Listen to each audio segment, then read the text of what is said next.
है कि एक सेंचुरी बनाई गई है जहाँ पे वाइल्ड एनिमल्स को प्रोटेक्ट किया गया है। नेशनल पार्क है जहाँ पे एनिमल्स को उनके नेचुरल स्टेट में प्रोटेक्ट किया जाता है। नेक्स्ट है हमारे पास natural habitats of wild life should be carefully protected. जो वाइल्ड लाइफ की एक गोल होता है कि किस लिए हमें ये वाइल्ड लाइफ मैनेजमेंट की ज़रूरत होती है, ये कौन से गोल्स हैं, उनमें आ जाएंगे हमारे पास shooting and hunting of endangered species should be totally band.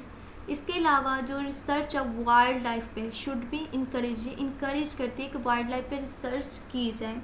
Public should be educated, ये पब्लिक को एजुकेट किया जाएगा जिस तरह हमारे पास चैनल्स के ज़रिए। इसके अलावा जो हमारे पास न्यूज़पेपर्स होते हैं, बुक्स होती हैं, इसके अलावा पब्लिक को अवेयर किया जाएगा कि आपने ये वाले जो एनिमल्स हैं इनको किल नहीं करना, इनकी जो आपको जहाँ पे ये वाले एनिमल्स नज़र आए इनके हैबिटेट को आपने डिस्ट्रॉय नहीं करना। बिकॉज जो बहुत सारे वाइल्ड लाइफ जो होती है हमारे पास वो डिस्ट्रॉय हो रही है, वो ह्यूमंस के इम्पैक्ट की वजह से डिस्ट्रॉय हो रही है।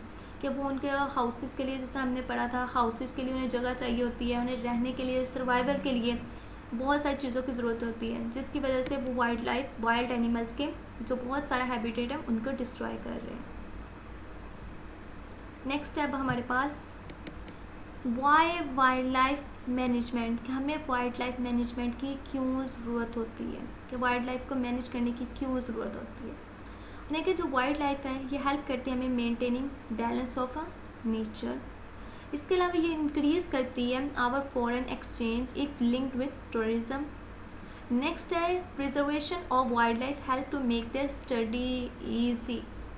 Next the wild life is our cultural asset and had deep rooted effect on arts, culture and religion.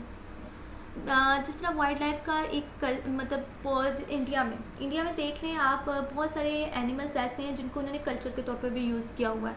Meaning ये इम्पैक्ट रखती है हमारे कल्चर पे बहुत ज़्यादा, या दूसरे कल्चर्स पे बहुत ज़्यादा इम्पैक्ट रखती है। इसके अलावा हमारे कल्चर से देख लें, अब हम बहुत सारे एनिमल्स को, जैसे हमारे पास बड़ी ईद आती है तो हम कुर्बानी के लिए यूज़ करते हैं। इस तरह बहुत सारी चीज़ें ऐसे जो हमारे रिलीजन्स पे भी इम्पैक्ट रखती हैं वाइल्ड एनिमल्स की। और दूसरे हमारे पास है नेक्स्ट होने का to preserve the genetic diversity of plants animals for better growth and breeding. And next to ensure the sustainable development using the finite resources in judicious manner, कि हमने जो हमारे पास रिसोर्सेज है इनको एक जुडिशियस मैनर के तौर पे यूज़ करना है। इसके लिए हमें वाइल्ड लाइफ मैनेजमेंट की ज़रूरत होती है। सबसे पहले किसके लिए, नेचर को बैलेंस करने के लिए, फॉरेन एक्सचेंज के तौर पर। इसके अलावा ये स्टडी को ईजी बनाते हैं। और नेक्स्ट ये deep rooted effect on art and religion. Next उनके जेनेटिक डाइवर्सिटी जो होती है प्लांट्स एनिमल्स की for a better growth and breeding. Next है सस्टेनेबल डेवलपमेंट, मतलब रिसोर्सेज जो हमारे पास कम है उनको हमने जुडिशियस मैनर के तौर पे कैसे यूज़ करना है। अब है types of wild life conservation, कि वाइल्ड लाइफ कंजर्वेशन की कितनी टाइप्स हैं।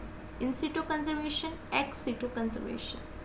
Conservation of species in their natural habitat, मतलब नेशनल पार्क के ज़रिए हम स्पीशीज़ को कंजर्व कर सकते हैं या नेचुरल रिजर्व्स के ज़रिए। Ex situ conservations, conserving species in isolation of their natural habitat, मतलब नेचुरल हैबिटेट के अलावा हमने स्पीशीज़ को कंजर्व करना है। इसमें आ जाएंगे हमारे पास zoos, botanical garden, seed banks. ये हमारे पास वाइल्ड लाइफ कंजर्वेशन की two types, in situ conservation, ex situ conservation. In situ का नेम इंडिकेट हो रहा है नेचुरल हैबिटेट प्रोवाइड करना है, और एक्स सिटो नेम इंडिकेट कर रहा है कि हमने स्पीशीज़ को नेचुरल हैबिटेट के अलावा कंजर्व करना है। अब कौन कौन से रीजंस हैं for depletion of wild life, इसमें आ जाते हैं absence of shelter to wild animals, के वाइल्ड एनिमल्स को परफेक्ट उनका जो शेल्टर है वो प्रोवाइड नहीं किया जाता। Deforestation, destruction of wild plants which affects the survival of wild life. And next a pollution and absence of shelter to a wild animal, वही सेम है, absence of shelter to a wild animals. ये कुछ reasons हैं जिसकी वजह से wild animal जो हमारे पास है वो डिप्लेटेड हो रहे हैं।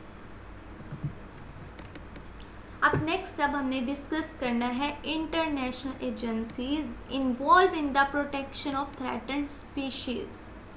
ये कौन सी एजेंसीज हैं जो वर्क कर रही हैं वाइल्ड लाइफ के प्रोटेक्शन के लिए। या इंडेंजर स्पीशीज़ को, थ्रेटन्ड स्पीशीज़ को प्रोटेक्ट करने के लिए कौन कौन सी नेशनल और international agencies. So firstly we discuss about the international agencies. Some important agencies that involve in the protection and preservation of threatened species are following below. IUCN, CITES, आपने इन्हें इकट्ठा नहीं पढ़ना, जिस तरह आप इकट्ठा पढ़ ले साइट्स, WWF, इनको सेपरेट करके पढ़ना है आपने. IUCN, CITES, WWF, IWC. ये मैं आपको नेक्स्ट इनके लेक्चर में इसी लेक्चर में बताऊंगी कि इनके एब्रिविएशन क्या है. IUCN. Firstly, we discuss about the IUCN. जिस तरह IUCN को वर्ड इंडिकेट कर रहा है, International Union Conservation of Nature. अब आ जाते हैं हमारे पास IUCN, International union for conservation of Nature. I से इंटरनेशनल, यू से यूनियन, फॉर कंजर्वेशन से कंजर्वेशन ऑफ नेचर. कि हमने नेचर जो हमारे पास है ना, इंटरनेशनल यूनियन, इसका मतलब इनका जो एजेंसीज है, इनका काम यही है कि जो वाइल्ड एनिमल है उनको नेचुरल स्टेट में कंजर्व करना है. So the organization publish the IUCN red list. जिससे मैंने आपको बताया, रेड लिस्ट वो बुक है हमारे पास जो रिकमेंड करती है ये स्पीशीज हमारे पास थ्रेटन्ड है, ये इंडेंजर्ड है, मतलब इसमें पूरा डाटा होता है थ्रेटन्ड और इंडेंजर्ड स्पीशीज़ के बारे में. Which assess the conservation status of species.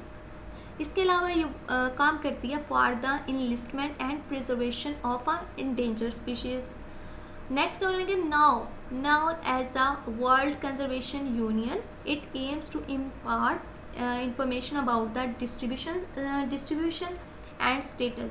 कि इनकी डिस्ट्रीब्यूशन क्या है, इनका स्टेटस क्या है, ये इंडेंजर्ड है या थ्रेटन्ड है, ऑफ थ्रेटन्ड स्पीशीज़. इसके अलावा ये डेवलप करती है awareness about the importance of threatened biodiversity. इसके अलावा ये गाइड करती है कंजर्वेशन प्रोग्राम्स एंड एक्शंस. ये कुछ काम है जो हमारे पास IUCN करती है.